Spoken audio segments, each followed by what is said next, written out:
বন্ধু নাফিস কি করো এখানে? হ্যাঁ বন্ধু, তোমরা যে কাঁকড়া খাবা, সে কাঁকড়া পরিষ্কার করছে বন্ধু। ওরে তুমি তো ভালোই পারো, কিভাবে পরিষ্কার করতে হয় এগুলা? এই যে যেভাবে করছে বন্ধু, এই লাল লাল কি জানো এটা? এটা ডিম বন্ধু। ওই ডিম কি খাওয়া যাবে? ডিম খাওয়া যায়। ও তাহলে তো ভালোই।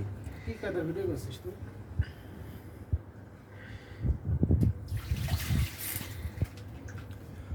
বন্ধুর বউ তো লাকি। আর কয়দিন পরে তো বন্ধু একটা তালি আমরা রেস্টুরেন্ট দিতে পারবো, হোটেল। বন্ধুর বউ এর আর পারবা না রান্না তুমি করতে বন্ধু? পারবে না। নাফিস পারবা না? অবশ্যই। বন্ধু কাকড়া কি মরা না যেতা?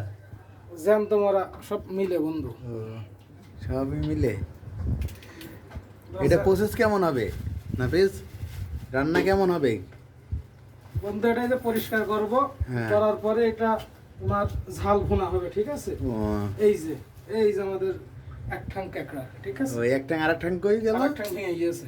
ওই যে তাহলে তো লস, একটা ঠ্যাং কম খেতে পারবো আমরা। অবশ্যই লস। লস নাই? তাহলে ওই দোকানদারে চলো যে কিছু বলে আসি। একটু রান্নার প্রসেসটা সবাই বলে দাও, কি কিভাবে রান্না করতে হবে। কি এই কিভাবে? আপনার আর সাধারণ মাংস রান্নার মতন এগুলো রান্নতে হয়, ঠিক আছে? ও আরে মাংসে যা যা লাগবে তাই তো, মাংস মশলা যা যা লাগবে, তেল হলদি, মশলা, আপনার এখানে মুরগির মশলা ব্যবহার করতে পারেন যারা। এর ভিতরে কি কাঁকড়ার ভিতরে আর কিছু দেওয়া যাবে না শুধু এটাই? কাঁকড়ার ভিতরে আমরা আলু দেবো। ও আলু। কি করছো তোমরা? এই যে আমার বন্ধু কাঁকড়া এ করছে তাই একটু দেখছি। ভালো ভালো। এই যে এই অংশটা কি খাওয়া যাবে নাকি এইটা ফেলে দেয়া? ওইটা চিবিয়ে খাওয়া যায়, যদি মানে সবাই তো আর খেতে চায় না। ও এখন তুমি কি করবে? তুমি রাখবা না ফেলবা?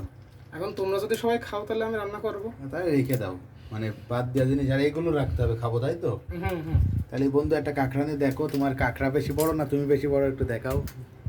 এই যে আমার হাতে কামড়ায় ধরে রেখেছে, ঠিক আছে? ঠিক আছে বন্ধু, ধন্যবাদ। এখন রান্নার পরে দেখি আপনাদের কেমন এগুলো স্বাদ জানানো হয়। হবে।